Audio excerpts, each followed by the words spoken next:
teman-teman semua, selamat datang kembali di channel My Storyal. Semoga teman-teman semua selalu diberikan kesehatan dan dilimpahkan rezekinya. Amin. Hai, nama gue Rian. Kali ini aku ingin berbagi pengalaman mistis yang aku alami sekitar tahun 2016 silam. Antara percaya dan tidak, apakah yang aku alami itu nyata atau hanya halusinasi saja. Waktu itu perusahaan tempatku bekerja mengadakan acara gathering di Jakarta. Dari seluruh kantor cabang se-Indonesia, hanya diundang karyawan terbaik di setiap cabang. Aku terpilih mewakili kantor cabang dari Jambi. Aku berangkat menggunakan pesawat terbang. Sekaligus, itu menjadi pengalaman pertama kali aku naik pesawat. Setibanya di Jakarta, kami menginap di sebuah hotel ternama. Kita sebut saja Hotel A, yang terletak di sekitaran Mangga Besar. Acara gathering berlangsung selama 2 hari. Dari hari Jumat sampai dengan hari Sabtu. Hari Jumat kami check-in dan hari Minggu kami harus sudah check-out dari hotel ini. Kebetulan aku sekamar dengan Dimas. Dia dari kantor cabang di Banten. Malamnya aku istirahat lebih cepat, dikarenakan aku turun dari pesawat jam 17.45. Ditambah jalanan macet membuatku sampai di hotel jam 8 malam. Aku kelelahan dalam perjalanan. Sekaligus jam 8 pagi kami harus kumpul di lobi hotel menunggu mobil bus yang akan menjemput kami untuk keliling kota Jakarta. Acara berjalan lancar, tidak kurang suatu apapun. Sampailah di malam puncak.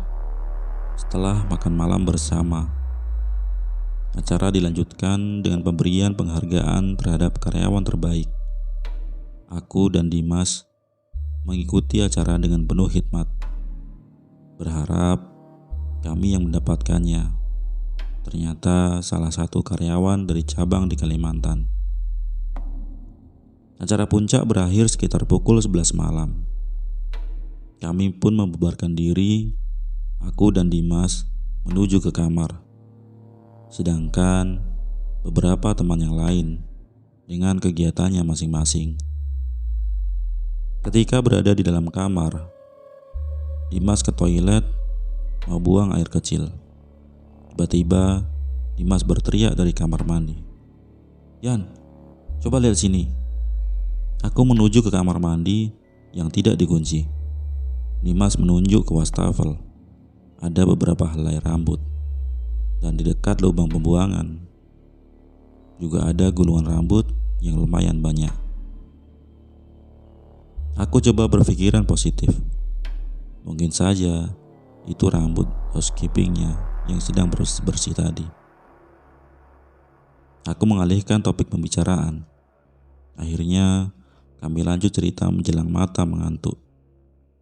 Mulanya kami cerita renyah, sampai akhirnya Dimas cerita mistis tentang ganasnya santet Banten yang hampir merenggut nyawa pimpinan cabang di sana. Tidak terasa malam semakin larut. Padahal aku harus bangun subuh mengingat penerbanganku jam 9 pagi. Aku lihat mata Dimas sudah mulai sayu sambil menonton televisi. Sedangkan mataku masih belum bisa terpejam. Aku tarik selimut dan memaksa mataku untuk bisa terlelap. Selang beberapa saat kemudian, mataku terpicing sedikit demi sedikit karena merasa ada sesuatu yang melintas di depan wajahku. Aku masih memicingkan mata. Sekelebat bayangan hitam itu seperti berjalan di dinding di atas televisi LED. Rasa penasaranku semakin membuncah. Apa sebenarnya bayangan hitam itu? Aku coba membuka mata. Perlahan, pandanganku tertuju ke bayangan hitam. Semula bayangan hitam hanya berbentuk siluet. Perlahan tapi pasti, bersamaan mataku terbuka lebar. Tampak jelas olehku. Seorang wanita cantik berwajah bule. Dia menundukkan wajahnya yang pucat pasi, dengan topi berenda menutupi sebagian dahinya. Rambutnya terurai sebahu, mengenakan gaun warna merah senada dengan warna topinya. Mataku semakin terbelalak dan tidak habis pikir. Dari mana datangnya wanita ini? Tiba-tiba datang ke kamar kami. Tapi betapa terkejutnya diriku saat memperhatikan kakinya melayang-layang. Aku menunjuk ke arah wanita itu, yang tak lain adalah sesosok hantu.